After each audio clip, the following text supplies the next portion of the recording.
कल्याण मंदिर मुदारमवद्य भेदी भीता भय प्रदमनिंदित मंग्री पद्मम संसार सागर निमज्ज दशेष जंतु पुतायमानमभिनम्य जिनेश्वरस्य यस्य स्वयं सुरगुरुर्गरिमाम्बुराशिः स्तोत्रं सुविस्तृतमतिर्न विभुर्विधातुम् तीर्थेश्वरस्य कमठस्मै धूमकेतुस्तस्याहमेष किल संस्तवनं करिष्ये। चलिए 24वें काव्य पर चलते हैं। उद्गच्छता तव क्षितिज। हाँ, सिति के बाद में द्यू आ रहा है तो उसका दावया है, उसको दा को अपन ती में मिला देंगे। उद्गच्छता तव क्षितिज द्युति मंडलेन।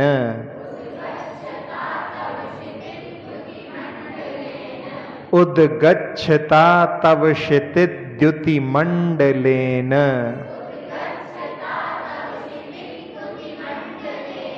लुप्तच्छदच्छवि रशोक तरुर्बभूव। लुप्तच्छदच्छवि रशोक तरुर्बभूव।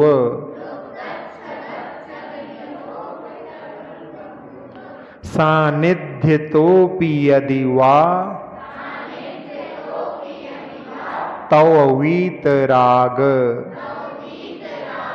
सानिध्यतोऽपि यदि वा तव वीतराग।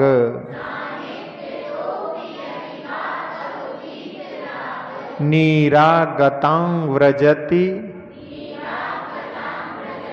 को न सचेतनोऽपि। नीरागतां व्रजति को न सचेतनोऽपि।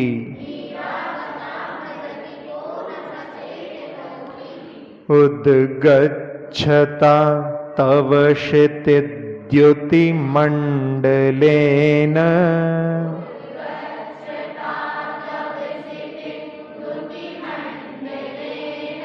उद्गच्छता तव क्षितिद्युतिमण्डलेन।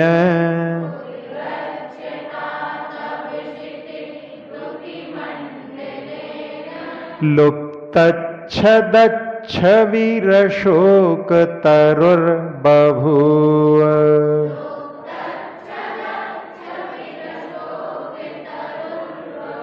लुप्तच्छदच्छविरशोक तरुर्बभूव।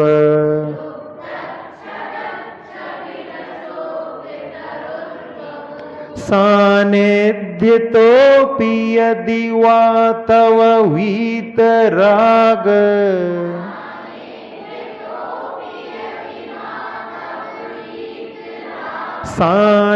सानिध्यतोऽपि यदि वा तव वीतराग।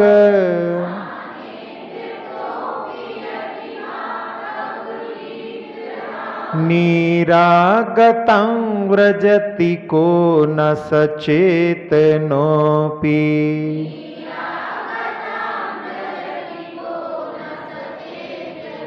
नीरागतं व्रजति को न सचेतनोऽपि।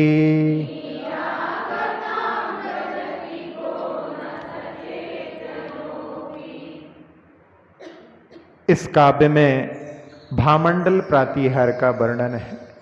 भगवान की आभा का ही जो गोल गोल उनके आसपास में एक मंडल बन जाता है वो भामंडल कहलाता है।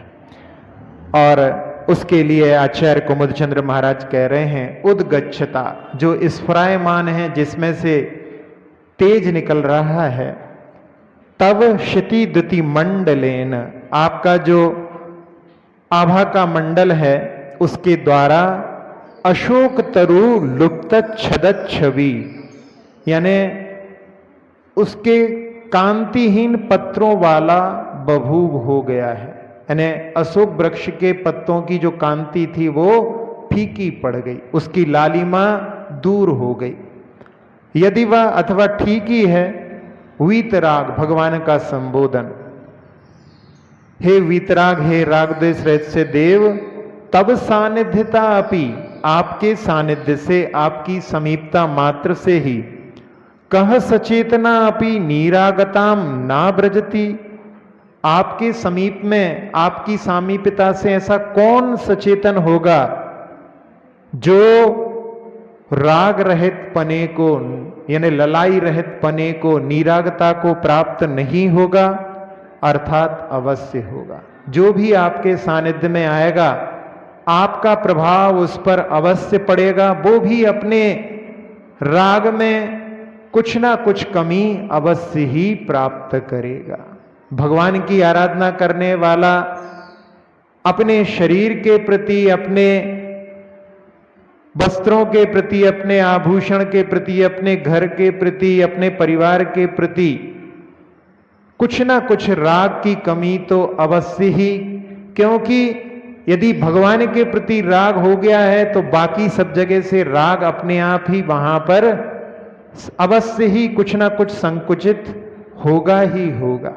यदि नहीं हो रहा है तो इसका मतलब है कि हमें अभी भगवान के प्रति राग अभी उत्पन्न नहीं हुआ है। तो वो राग, जो राग पंचेंद्रियों के विषयों से, जो अपने परिवार से रहता है, वो तो संसार में पतन का कारण होता है, लेकिन पंच परमेष्ठियों के प्रति जो राग होता है वो संसार से पार कराने वाला होता है। तो भगवान के समीप में आकर के कौन ऐसा सचेतन होगा जो नीरागता को प्राप्त नहीं होगा, ऐसा यहां इस काव्य में कहा है। भगवान का संबोधन वीतराग, वैसे इसमें ये वीतराग बनता कैसे है? विविशेषेण गतः इतः रागा इति वीतरागः, यानी इसमें विशेष रूप से राग नष्ट हो गया है, वो वीतराग है। जिसमें अपन हिंदी में कह देते हैं बीत गया है राग जिसका, वो अर्थ नहीं। यहां पर वी और इतः इसको मिलाकर के वीतः बना है। इतः का अर्थ होता है गतः नष्टः, जिनका राग नष्ट हो गया है। क्योंकि राग सबसे आखिरी में जाता है। कसायों के बारे में अपन देखें, क्रोध मान माया लोभ में सबसे आखिरी में लोभ जाता है, तो राग सबसे आखिरी में जाता है, द्वेष पहले ही समाप्त हो जाता है। संसार में ऐसे लोग भी मिल जाएंगे जिनको किसी से द्वेष नहीं है, लेकिन तन से, परिवार से राग उनका बना रहता है। तो ऐसा जिन्होंने राग को नष्ट कर दिया है, मतलब द्वेष को पहले ही नष्ट कर दिया है, ऐसे भगवान के लिए कहा जा रहा है कि आपके सानिध्य में, बल्कि भगवान की ही क्या बात है, साधुओं के सानिध्य में भी ऐसा प्रभाव पड़ जाता है कि व्यक्ति अपने सारे रागों को छोड़ करके उनकी शरण में समा जाता है, उनके पीछे चलने लगता है। तो ऐसा प्रभाव जहां भगवान के लिए कहा जा रहा है, वहां पर पंच परमेष्ठी में भी ये घटित होता है। सानिध्य का प्रभाव किस प्रकार से पड़ता है, उसको एक उदाहरण के रूप में, पहले भी शायद इसका वर्णन आया था कि एक दक्षिण में एक साधु थे और उनके एक शिष्य थे जो ज्योतिर्विद्या में निपुण थे, और उन्होंने अपनी ज्योतिर्विद्या के माध्यम से बताया कि गुरुदेव आपका जो है 13 दिन का केवल जीवन शेष रह गया है, और उनके लिए समाधि संलेखना का ज़्यादा अनुभव नहीं था, कैसे करना चाहिए, और उन्होंने सोचा बस 13 दिन तो बचे ही हैं अब आयु के, तो एक साथ उन्होंने सब कुछ त्याग कर दिया, यानी अन्न जल का एक साथ त्याग कर दिया। और संलेखना जो क्रम से होती है उसका पालन ना करके जब एक साथ छोड़ दिया तो धीरे धीरे ऐसा हुआ कि भूख तो शांत हो गई लेकिन प्यास तीव्र भड़क उठी और इतनी तीव्र वेदना होने लगी कि वो कहने लगे कि मुझे पानी पिलाओ। उन्होंने कहा कि आपने 13 दिन की आयु है, सब कुछ छोड़ दिया है, हमें उपदेश मत दो, हमें पानी पिलाओ, नहीं पिलाओगे तो मैं मर करके पानी में ही जीव बन जाऊंगा। और जब ऐसी स्थिति निर्मित हुई तो पास में ही कुछ मील पर आचार्य शांति सागर जी महाराज का भी वहां पर प्रवास चल रहा था। चातुर्मास का भी समय हो सकता है, इतना स्मरण नहीं है क्योंकि घटना के समय की बात नहीं है, जहां सुनी थी वहां घटना में इतना स्मरण नहीं रहा, हो सकता है चातुर्मास भी हो। और जब उनके पास में खबर भेजी तो उन्होंने स्थिति को देख करके उनसे कहा कि उनको ऐसी जगह पर रखा जाए जहां पर हवा का आना जाना अच्छा चल रहा हो, क्योंकि गर्मी का समय उसमें और ज़्यादा प्यास की तीव्रता भड़क सकती है। यदि जहाँ पर हवा वगैरह आ रही होगी तो उससे उनको थोड़ी राहत महसूस होगी। और हम स्वयं वहाँ पर आते हैं। महाराज जी ने वहाँ से बिहार करके जब वहाँ पर पहुँचे और स्थिति को देखा तो उन्होंने उनकी 3 परिक्रमा की, जबकि वो साधु थे और आचार्य शांति सागर जी महाराज आचार्य पद पर थे, फिर भी उन्होंने उनकी स्थितिकरण करने के लिए और उनकी 3 परिक्रमा की। तो वो चौंक गए वहां पर और वो अपने हाथ में पिछी लेकर के, कई दिन के उपवास हो चुके थे तो शरीर वैसे ही शिथिल जैसा था। और बाद में उन्होंने कहा कि आप तो आचार्य हैं, आप मेरी परिक्रमा कर रहे हैं। तो उन्होंने कहा जो छपक समाधि लेने वाला होता है वो आचार्यों से भी बड़ा होता है। और फिर उनको कि आपने बहुत बड़ा साहस किया है कि आपने भक्त प्रत्याख्यान पूरी तरह से सब 4 प्रकार के आहार का त्याग कर दिया है। और उनकी चर्चा जब हुई उसके बाद में कि आप तो आचार्य हैं, मैं आपके ही सानिध्य में संलेखना अच्छी तरह से करना चाहता हूँ। तो उन्होंने कहा कि आप मुझे आचार्य के रूप में स्वीकार करते हैं तो मैं आपको अब आज्ञा देता हूं कि आप यदि जल लेना चाहते हैं तो जल ले सकते हैं। और उस समय में उनके आंखों में आंसू आ गए। वो गदगद होकर के कहने लगे कि जब आपने अमृत पिला दिया अब हमें जल की क्या आवश्यकता है।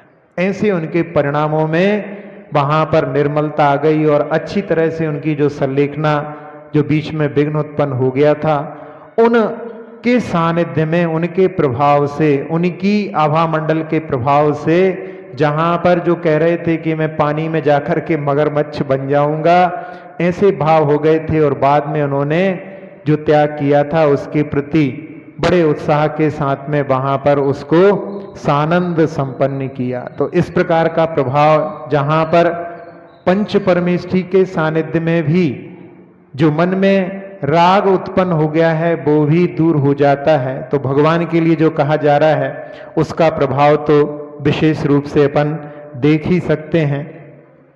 एक बार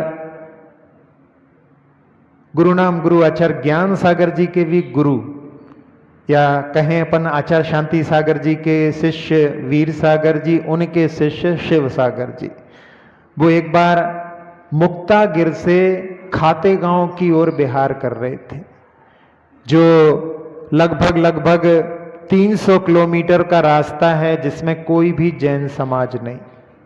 ऐसी रास्ते पर उनका बिहार चल रहा था और उसमें एक गांव, वहां पर चोर पाठा नाम का एक गांव था, नाम ही ऐसा, लेकिन वहां पर एक मुस्लिम विधवा थी जो वहां पर जागीरदारनी थी, यानी वो रानी जैसी उसकी वहां पर अहमियत थी। आसपास के गांव में सब में उसका हुक्म चलता था। और जब महाराज का बिहार होता हुआ उस दिशा में पहुंचे तो उसने महाराज को जब आते हुए देखा, दूर से उसको लगा कि लगता है कोई नग्न व्यक्ति आ रहा है, कोई चोरों ने इनके कपड़े तक छुड़ा लिए हैं, इनके पास में कुछ भी नहीं बचा है, ऐसे भाव उसके मन में उस समय हुए। और उसने कि मेरे होते हुए इतना अत्याचार कि लोगों ने उनको पूरे ही सब कुछ छुड़ा लिया, ऐसे भी कई चोर होते हैं कि ऐसी स्थिति बन जाती है। तो उस समय में जब वो महाराज जी आ गया है और हाथ में पिछी कमंडल देखा तो उसको लगा कि नहीं, ये तो कोई साधु है। वहां से कभी निकले नहीं थे तो उसको कुछ जानकारी नहीं थी। और फिर लोगों को साथ में देखा और उनकी आभा मंडल में जब वो सब आए तो उनके भाव हो गए कि आप हमारी कुटिया को पवित्र करें, हमारे यहाँ पर रुकें, हमारे यहाँ पर भोजन ग्रहण करें। तो साथ वालों ने कहा कि 1 मील पर वहाँ पर बाग में यहाँ पर भोजन की व्यवस्था की गई है, आप लोग भी वहाँ पर आ सकते हैं। और सारा संघ वहाँ पर पहुँचा। वहाँ जब उन्होंने आहारचर्या देखी महाराज जियों की, तब उस समय में उस जो मुस्लिम जागीरदानी रानी वहाँ पर जो थी, उसका भाव इतना परिवर्तन हो गया कि वो गदगद होकर के और महाराज जी के चरणों में चांदी के सिक्कों से उसने जो है वहाँ पर उनके चरणों में नमन किया। और महाराज जी से कहने लगी कि आप धन्य हैं, आपका जीवन, इस प्रकार से उसके भाव हो गए। तो महाराज जी ने कहा कि ये संपत्ति तो हम रखते नहीं, संपत्ति का तो हम त्याग कर चुके हैं, ये छोड़ने से हमारे चरणों में कुछ नहीं होगा। यदि तुम कुछ छोड़ना ही चाहती हो तो मांसाहार का त्याग कर दो। तो उसने कहा कि ये तो बहुत मुश्किल है, हमारे यहाँ तो 24 घंटे हांडी चढ़ी रहती है। और अभी कुछ दिनों में कहीं पर कोई मजार पर वहाँ पीर की वहाँ पर बलि चढ़ाई जाएगी, उसमें मुझे ही सबसे पहले आगे बढ़कर के वो कार्य करना पड़ेगा। तो महाराज ने कहा कि फिर जानो, आप छोड़ना हो तो उसको छोड़ने की बात करो, ये पैसे चढ़ाने से, पैसे छोड़ने से कुछ नहीं होगा। और उनकी आभा का, उनकी शब्द की बरगड़ाओं का ऐसा प्रभाव पड़ा कि उसने वहां पर कह दिया कि मैं आज से जो है मांस भक्षण का त्याग करती। और साथ ही साथ में उसने और लोगों को भी जो उनके वहां पर थे सबको बोल करके उसने वहां पर, जो कि जिनका जीवन ही उसके ऊपर चलता है, लेकिन अपने प्रभाव से उसने सब लोगों को वहां पर मांस का त्याग करा दिया। और साथ ही साथ में उसने रात्रि भोजन का भी त्याग कर दिया। सोचो, जहां प्रभावना से, यानी आभा मंडल के प्रभाव से, उनकी वाणी के प्रभाव से ऐसे लोग भी, जो लोग की कहा जा सकता है कि उसके बिना जी नहीं सकते, वो भी छोड़ने के लिए तैयार हो जाते हैं। तो ये उनकी आभा मंडल का प्रभाव अपन इस उदाहरण के माध्यम से देखते हैं। अब एक उदाहरण जिसमें कि जब एक राजा जिसका नाम विमल रथ नाम था, नहीं पद्मरथ नाम था, और जो शिकार के लिए अपने सैनिकों के साथ में गया हुआ था, और बढ़ते बढ़ते उसके सारे साथी पीछे छूट गए, उसको कोई शिकार मिल नहीं रहा था। और बढ़कर के उसने एक जगह पर जब एक खरगोश दिखा तो उसने सोचा कुछ तो मैं साथ में लेकर के जाऊंगा ही। तो वो खरगोश के पीछे उसने अपने घोड़े को दौड़ा दिया, और खरगोश इतना तीव्र गति से निकला कि और जो बचे थे वो भी सब साथी छूट गए। जब वो आगे बढ़ करके देखा तो वो खरगोश अपनी जान बचाने के लिए एक गुफा के अंदर घुस गया, और उसने सोचा कि अब ये बच करके कहाँ जाएगा। उसने अपने घोड़े को छोड़ करके और तलवार आदि लेकर के उस गुफा में घुसने का प्रयास किया। और वो गुफा में भी बहुत सारे ऐसे छोटे छोटे रास्ते थे, किस तरफ गया है समझ में नहीं आया। आगे बढ़ते बढ़ते उसको एक दिगंबर साधु वहां पर ध्यानस्थ दिखे, जो कि नास्तिक जैसा था, लेकिन जब उन महाराज की आभा मंडल में पहुंचा, राजा होने के कारण कभी किसी के सामने झुकने का उसके लिए कोई काम ही नहीं पड़ता था, लेकिन आज उसका मन कह रहा था कि इनके चरणों में मैं नमन करूं। और वो नतमस्तक हो गया, और उसी समय में उसके भाग्य से महाराज का ध्यान पूर्ण हुआ। देख करके उसने महाराज से कहा कि हमारे लिए कुछ मार्ग बताइए। तो महाराज ने उपदेश के माध्यम से उसको क्योंकि उसकी वेशभूषा से समझ गए थे कि ये शिकार करने आया है। तब उन्होंने अहिंसा धर्म का, जीव रक्षा का उसको उपदेश दिया और उसको सुनकर के उसके भाव इतने परिवर्तित हो गए कि उसने कहा कि मैं आज से हिंसा नहीं करूंगा। और महाराज, आपकी वाणी सुनकर के मुझे इतना हर्ष हुआ, इतना आनंद हुआ है, लगता है कि संसार में आपके जैसा बोलने वाला कोई दूसरा नहीं है। क्या संसार में कोई है आपसे जैसा दूसरा बोलने वाला? तो महाराज ने कहा कि इस समय में वासु पूज्य भगवान तीर्थंकर विद्यमान हैं और उनके सामने मैं उनकी चरण की धूल के बराबर भी नहीं हूं। अपनी लघुता बताई। तब उस समय में उसने कहा कि मैं उनके दर्शन करने के लिए अवश्य जाऊंगा। और कहाँ मिलेंगे वो? तो उन्होंने कहा उनका समोशरण इस समय में चंपापुर में लगा हुआ है और वो चंपापुर के लिए मैं बढ़ूंगा। नमन करके बढ़ने लगा। कुछ देवों ने उसकी परीक्षा ली कि ये नया नया जैन बना है, किस प्रकार से धर्म का पालन करता है, और उस समय में उसके लिए बहुत सारे व्यवधान उत्पन्न किए और एक जगह पर पानी का इतना सैलाब फैला दिया कि उसमें उसका हाथी डूब गया। स्वयं भी वो जो है वहां पर डूबने वाला था और उस समय में उससे पूछा कि तुम कहां जा रहे हो? तो उसने कहा कि जिनके नाम स्मरण से सारे पाप क्षण भर में नष्ट हो जाते हैं, उन वासु पूज्य भगवान की शरण में जा रहा हूं। जब उसने कहा तो समझ में आ गया कि डूबते डूबते भी ये भगवान की आस्था को नहीं छोड़ रहा है। तो उस देव ने अपनी सारी माया समेट ली और उसके बाद में उसका दिव्य रत्नों के माध्यम से, दिव्य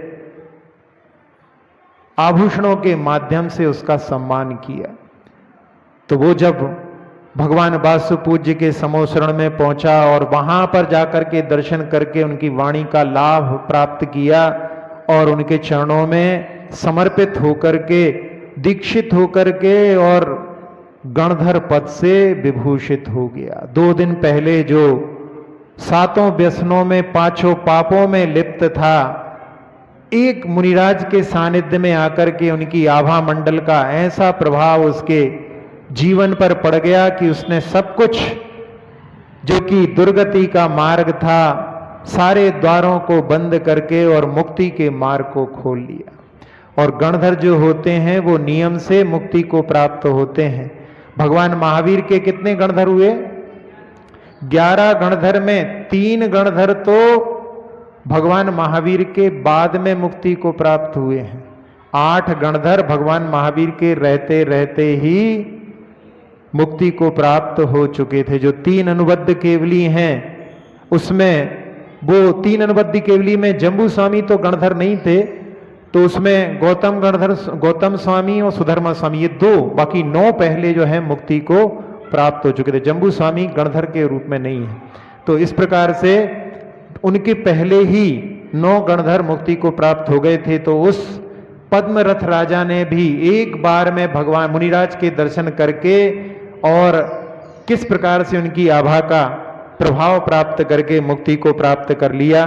तो ऐसे यहाँ पर इस काव्य में कहा जा रहा है कि भगवान आपके सानिध्य में, आपकी सानिध्यता में जो भी आता है वो पत्ते वहां पर ललाई से रहित हो गए हैं। इस प्रकार से जो भी आपकी शरण में आता है वो जरूर राग से कुछ ना कुछ कमी को अवश्य ही प्राप्त होता है। आचार्य श्री के सानिध्य में भी जो कोई आते हैं उनके जीवन में भी इस प्रकार के उद्गार प्रकट होते हैं कि उनकी सानिध्य में, उनकी सन्निधि में भी हमारे जीवन में परिवर्तन किस प्रकार से आया।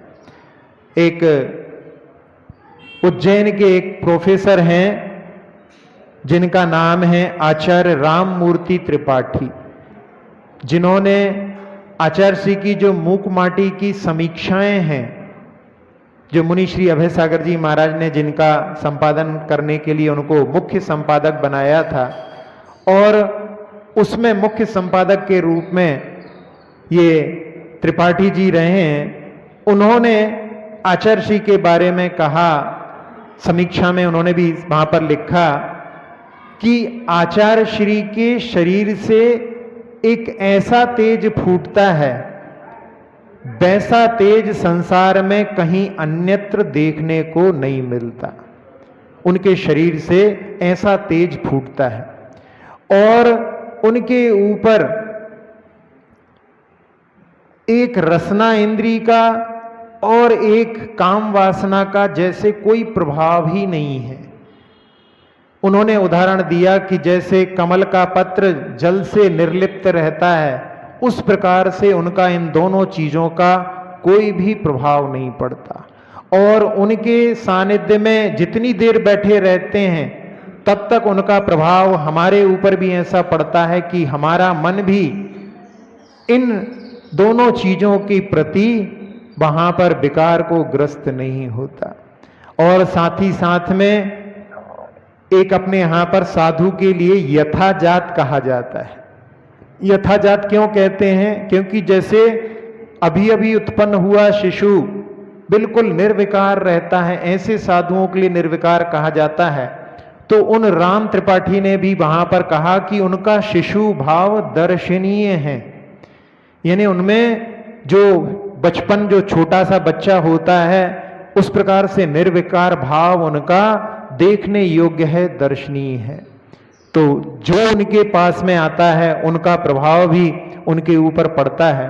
और उन विद्वान ने भी वहां पर उनके लिए इस प्रकार के शब्दों के साथ में वहां पर वर्णन किया।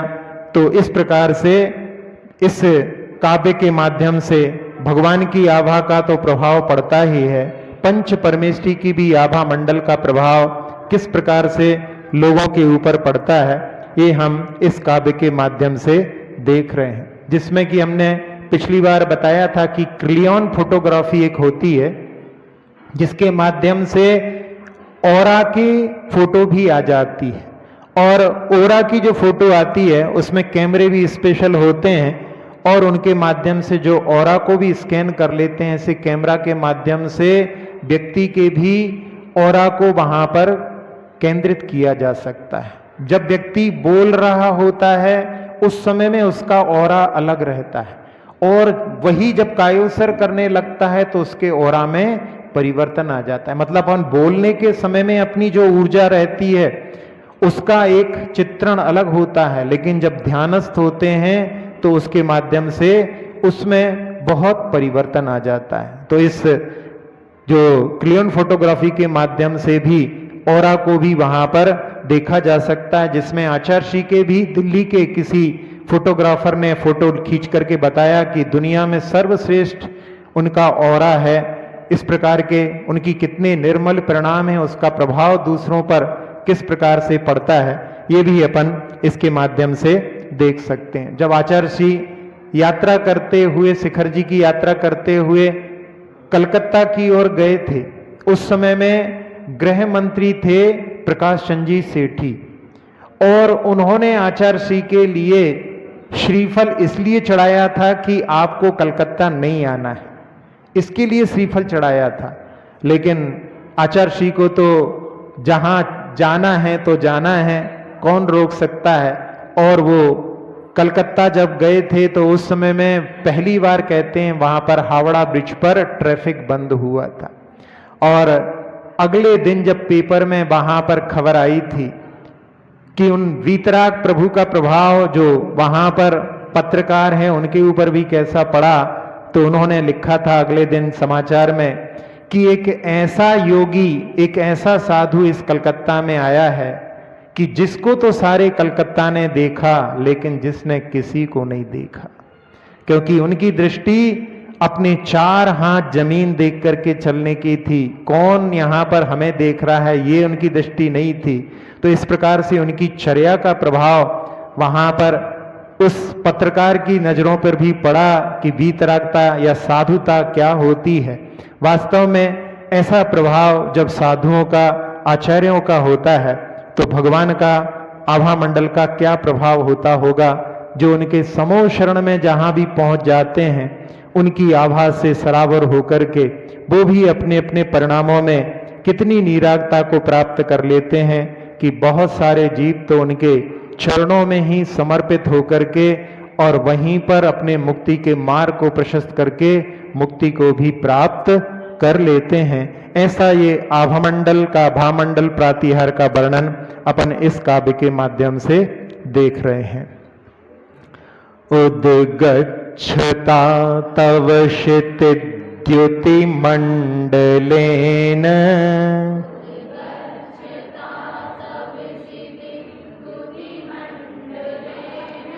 उद्गच्छता तव क्षितिद्युति मंडलेन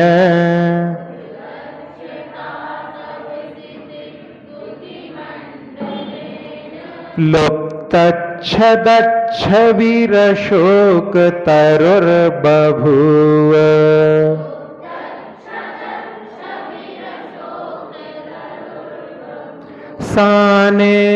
सानिध्यतोऽपि यदि वा तव वीतराग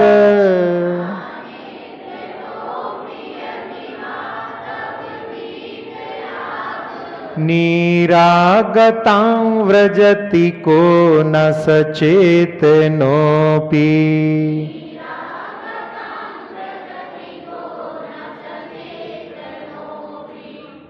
स्तोत्र ये निराला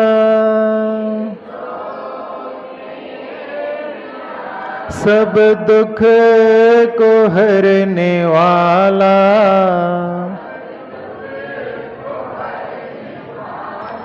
कल्याण का है मंदिर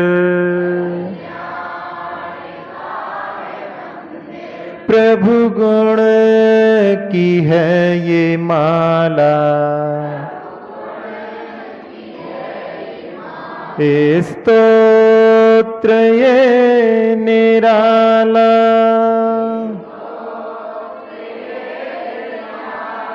जिनवर का शोभता है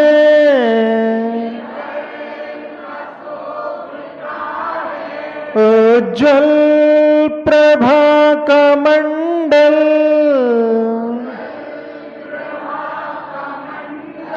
पत्ते अशोक तरु के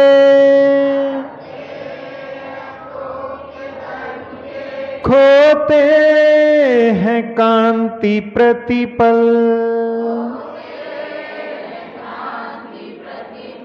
प्रभु पास कौन चेतन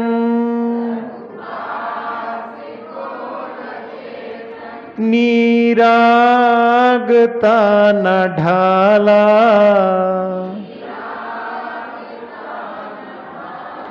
कल्याण का है मंदिर प्रभु गुण की है ये माला स्तोत्र ये निराला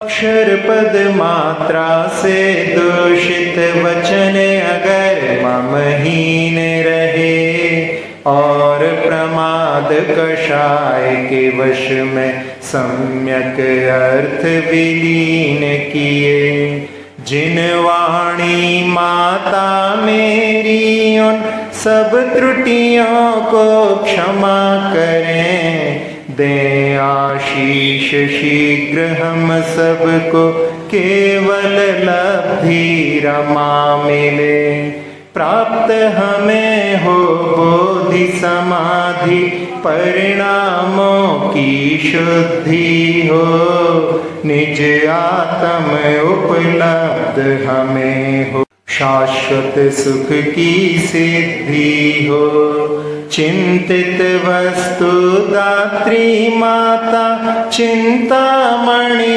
उपमा भाती करो वंदना पूर्ण विनय से चरण रखूं मैं ये पाती कर जिन